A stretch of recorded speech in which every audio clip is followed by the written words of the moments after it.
There's talk in Washington about cuts to Medicare Advantage benefits that 35 million seniors count on. The No Up-Code Act would raise costs for seniors and reduce their benefits.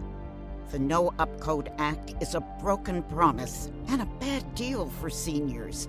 Tell Congress, keep your promise and oppose cuts to Medicare.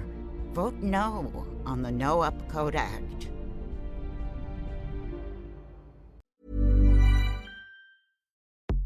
Tut, ici Fab Flo, les bons plans. Vous le savez, ce podcast, avant d'être mon podcast que j'aime de tout mon cœur, c'est aussi mon entreprise qui me permet de gagner de l'argent. Et si vous aussi, vous voulez vous lancer dans l'entreprise et dans le commerce en ligne, j'ai un bon plan pour vous avec mon sponsor du moment, Shopify. Que votre entreprise vienne de naître ou est en plein essor, Shopify est le seul outil nécessaire pour se lancer, gérer et développer votre vente en ligne sans tracas. Shopify permet de vendre aussi bien des draps en satin dans votre vraie boutique avec pignon sur rue que de l'huile d'olive avec votre boutique en ligne.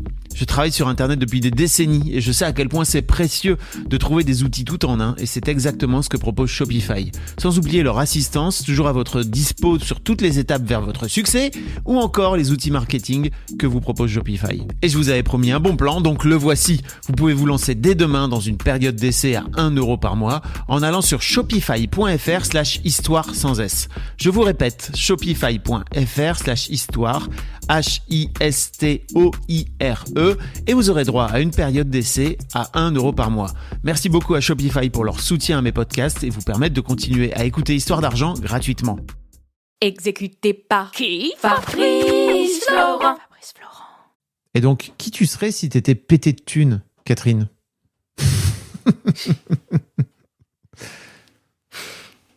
Bah ouais. Je suis en train d'essayer de m'imaginer. Bah oui. Qu'est-ce que ça donne comme image? Qu'est-ce qui te vient comme image en premier? J'arrive plus à trouver son nom. Comment elle s'appelle, cette femme qui avait trois maris? Liliane Bettencourt, non, pas du tout. Non, c'était... ça me reviendra. Non, j'avais un peu le profil de l'américaine blindée. Non, je pense que ce serait pas du tout moi. Non, je pense pas que ça me change, ça change qui je suis. Mais alors, je dirais, parce que c'est pareil, ça, je réfléchissais encore il y a quelques jours par rapport à la situation dans laquelle j'étais. Et en fait, je pense que l'argent m'intimide d'une certaine manière, dans le sens où alors j'ai quand même tendance à être entourée par des gens qui gagnent mieux leur vie que moi, mes années ou quoi.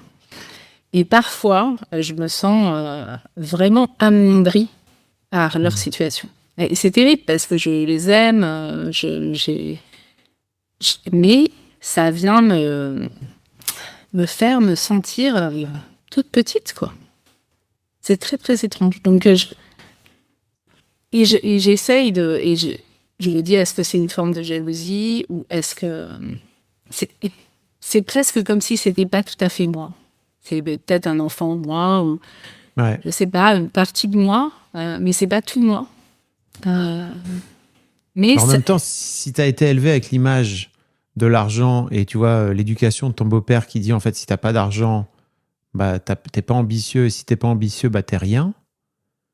Bah d'un coup d'un seul, toi tu te retrouves dans un milieu où il y a beaucoup d'argent, si j'ai bien compris, hein, tu vois, t'es dans le milieu du luxe, etc. Et toi tu te débats pour en avoir, et si j'ai bien compris, bah dès que tu peux, tu t'en débarrasses. Voilà. Bah, je peux comprendre en fait que tu viennes te dire bah merde, alors je suis pas à la hauteur, quoi, tu vois. Alors que ça n'a rien à voir. Enfin, j'espère que tu en as conscience. Oui, alors j'en ai conscience. Ta valeur en tant qu'humaine n'a strictement rien à voir avec ta valeur sur ton compte en banque. J'espère que tu le sais. Oui, je le sais. Je le sais, mais malheureusement, alors je le sais d'un point de vue rationnel, je le sais. Tu le sais intellectuellement. Voilà. Mais tu le sais pas forcément émotionnellement. Clairement, il y a une partie de moi plus enfouie qui n'arrive pas à comprendre. Et je peux pas m'empêcher de me dire aussi, en plus, que c'est une sorte pour le coup de cercle vicieux, que si j'arrive pas à me donner plus de valeur que ça, probablement, je n'arriverai pas à gagner plus d'argent que ça. With Venmo Stash, a taco in one hand and ordering a ride in the other means you're stacking cash back. Nice. Get up to 5% cash back with Venmo Stash on your favorite brands when you pay with your Venmo debit card. From takeout to rideshares, entertainment and more, pick a bundle with your go-tos and start earning cash back at those brands. Earn more cash when you do more with Stash. Venmo Stash terms and exclusions apply. Max $100 cash back per month. See terms at venmo.me/stash terms.